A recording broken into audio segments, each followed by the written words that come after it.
Mesdames, Messieurs, bonjour et bienvenue au rendez-vous de l'information. Au sommaire de cette édition, Programme national de consolation Amman, la population s'approprie l'événement. Nous retrouverons en début de journal l'un de nos envoyés spéciaux, Amman, Ange Série Michael.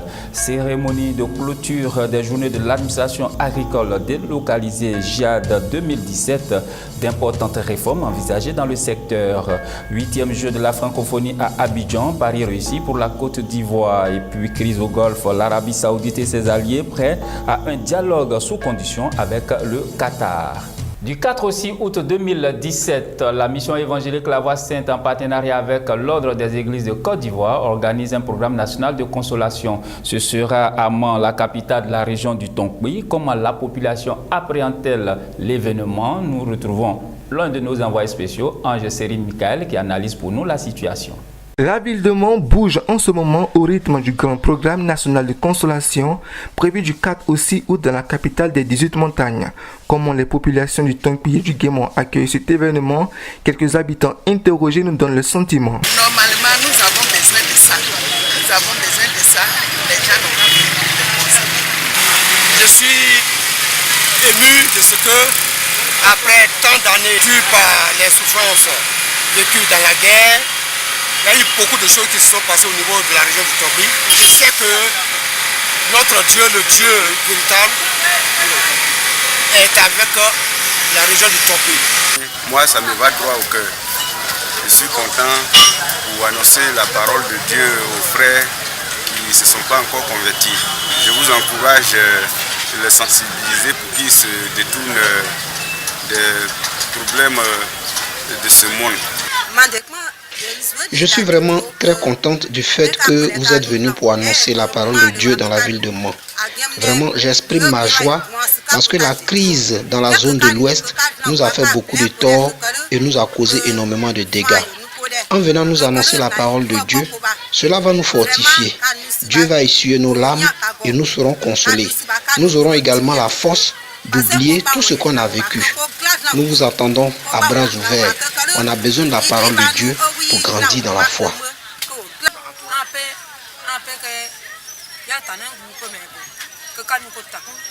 Vous savez, il est très difficile de vivre sans la parole de Dieu. Je suis d'accord pour ce programme et je suis également contente que vous puissiez venir à moi. Je suis également contente du fait que cette parole que vous allez nous apporter va nous consoler. C'est pourquoi je veux inviter ici tous mes frères, toutes mes sœurs à venir à ce programme pour entendre la parole de Dieu, parce que je sais, à mon âme et conscience, que c'est la parole qui soulage et qui guérit. Comme on peut le comprendre, c'est avec un soulagement certain que l'on attend cet événement.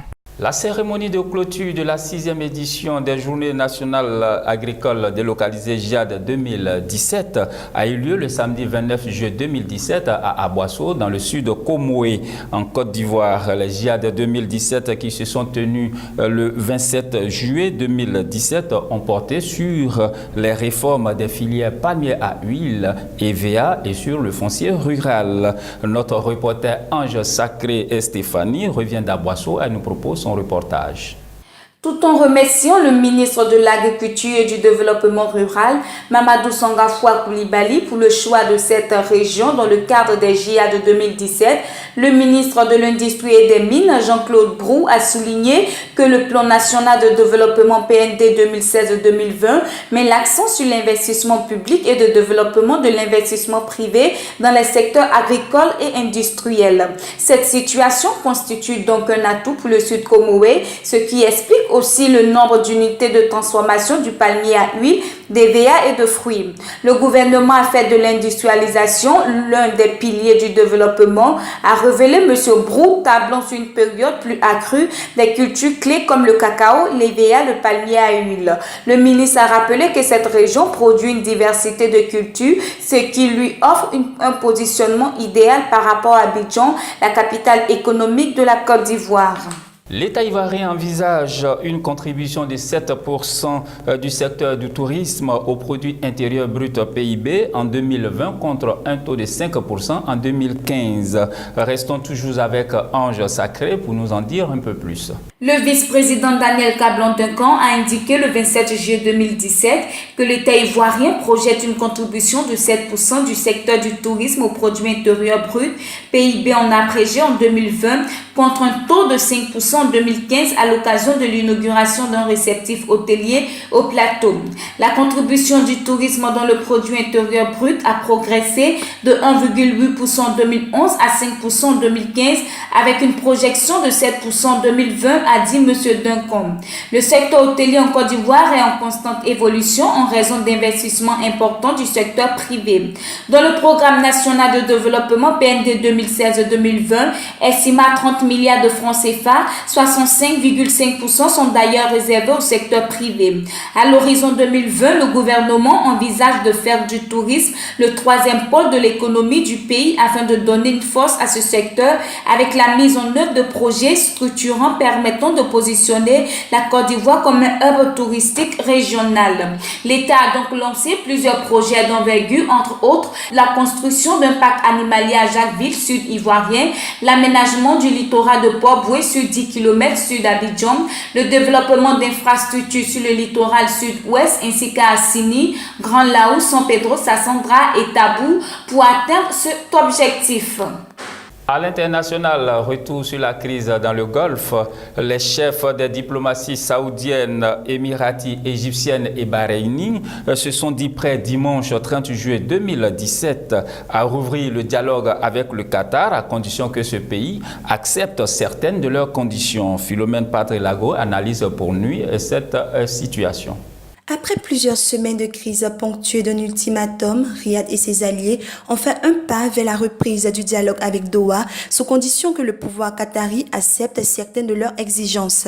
Dans un communiqué publié dimanche 30 juillet 2017, l'Arabie saoudite, l'Égypte, les Émirats arabes unis et Bahreïn se disent prêts à dialoguer avec le Qatar, à condition qu'il annonce son renoncement à soutenir le terrorisme et l'extrémisme. Ces 4 États arabes ont rompu leurs liens diplomatiques et économiques avec Doha le 5 juin dernier, accusant l'Émirat de soutenir des organisations terroristes et de se rapprocher de l'Iran, ennemi juré de Riyad. Doha rejette ces accusations. Les 4 pays sont prêts à un dialogue avec le Qatar, à la condition qu'il proclame son intention sincère de cesser de financer le terrorisme et l'extrémisme et son engagement à ne pas s'ingérer dans les affaires extérieures de pays tiers, a renchéri le ministre bahreïni des Affaires étrangères, Sheikh Khalid Ben Hamad Al Khalifa, lors d'une conférence de presse télévisée. Le chef de la diplomatie bahreïnie a également noté que l'Arabie saoudite et ses alliés souhaitaient que le Qatar réponde à leurs 13 exigences formulées le mois dernier et auxquelles Doha a répondu sans mettre fin à la crise diplomatique.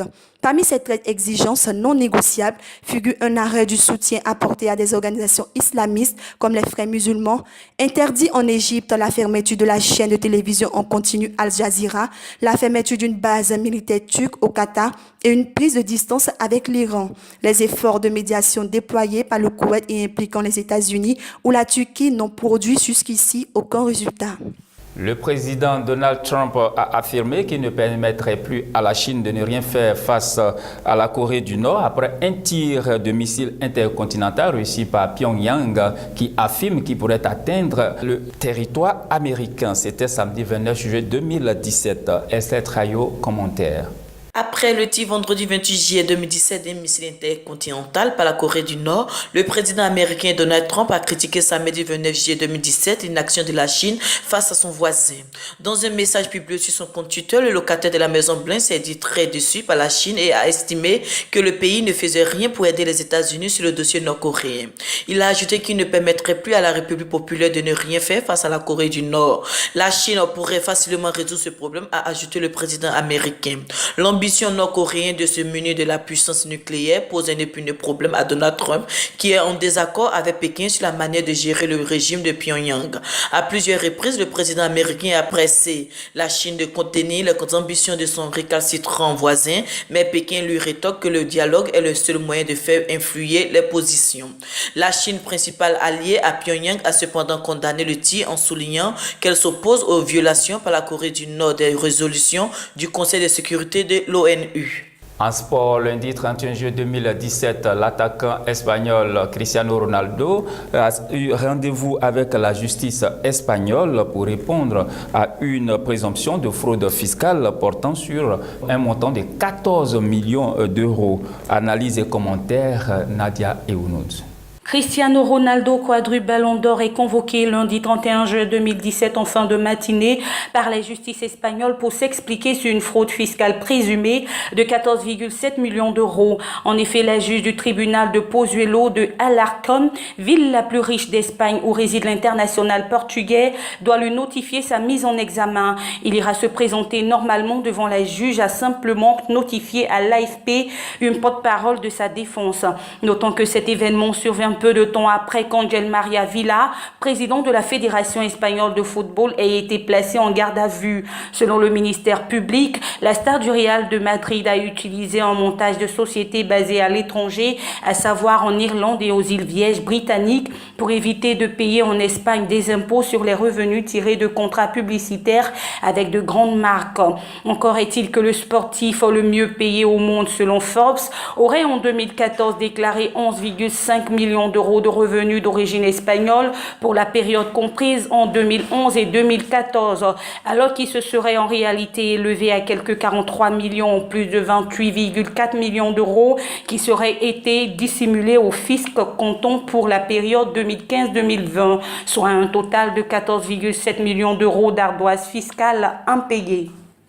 Toujours en sport, samedi 29 juillet 2017, Palais des Sports de Treichville a vu la France être sacrée reine du basketball féminin au cours des 8e Jeux de la francophonie à Abidjan, après sa victoire face au Canada-Québec 73-53. Je vous propose de suivre le reportage de Martial Kwasi. Succédant à la Côte d'Ivoire, championne dans cette discipline en 2013, la France s'est vue décerner la médaille d'or de basketball féminin au cours des 8e Jeux de la francophonie, samedi 29 juillet 2017 à Abidjan. En effet, les jeunes Françaises ont pris le meilleur en finale disputée au Palais des Sports de Treichville sur leurs homologues de Canada-Québec sur le score de 73 points à 53. De plus, cette équipe des Bleus a su donner un beau spectacle tant par la qualité du jeu technique que par les qualités individuelles qui ont fait la différence face à des Canadiennes qui ont fait preuve de maladresse. Avec ce sacre, la France s'octroie la médaille d'or et le Canada se contente de la médaille d'argent. Par ailleurs, lors du match de classement, le Sénégal s'est adjugé le bronze suite à sa victoire sur la Fédération de Wallonie-Bruxelles par 54-50. Pour rappel, les 8e Jeux de la francophonie ont débuté respectivement le 21 juillet 2017 pour s'achever le dimanche 30 juillet 2017 au cours d'une cérémonie de clôture suivie de la passation du drapeau symbole de la francophonie entre les Côte d'Ivoire et le Canada qui organisera les prochains Jeux de la francophonie en 2021. Dimanche 30 juillet 2017 se sont achevés à Abidjan, capitale économique ivoirienne, les 8e Jeux de la francophonie. La cérémonie s'est tenue en présence du vice-président ivoirien Daniel Kablan-Duncan et de plusieurs milliers de personnes dans l'enceinte du village, des athlètes et des artistes. Témoignage Jean-Jacques Denis. L'événement sportif a réuni près de 4000 athlètes et artistes francophones de 53 pays dans la capitale économique ivoirienne. Les 8e Jeux de la francophonie sont achevés dimanche à Abidjan au cours d'une cérémonie qui a réuni plusieurs milliers de personnes dans l'enceinte du village des athlètes et artistes. Le président de la République et le gouvernement ivoirien sont heureux et fiers d'avoir relevé cet important défi, a déclaré le vice-président ivoirien Daniel Kablan-Duncan sur les installations de l'Institut de la jeunesse et des sports INJS, baptisé Village Aquaba dans la commune de Marcory, se félicitant de ce grand et beau succès. La cérémonie a duré 2 heures et s'est achevée par le lancer des feux d'artifice. Après le passage de quelques artistes ivoiriens, les organisateurs ont offert une fresque géante réunissant plusieurs centaines d'artistes dirigés par le chorégraphe ivoirien Georges Monboy. La cérémonie a été aussi marquée par le défilé des délégations des 53 pays participants. Pour refermer ce journal, rappelons que du 4 au 6 août 2017, la mission évangélique La Voix Sainte, en partenariat avec l'Ordre des Églises de Côte d'Ivoire, organise le programme national de consolation. Ce sera au stade Léon-Robert de la ville. Vous avez entendu et suivi le reportage de notre envoyé spécial Anne-Chérie Michael dans ce journal. C'est la fin de cette édition que j'ai eu beaucoup de bonheur à vous présenter. Merci de votre attention. Shalom chez vous.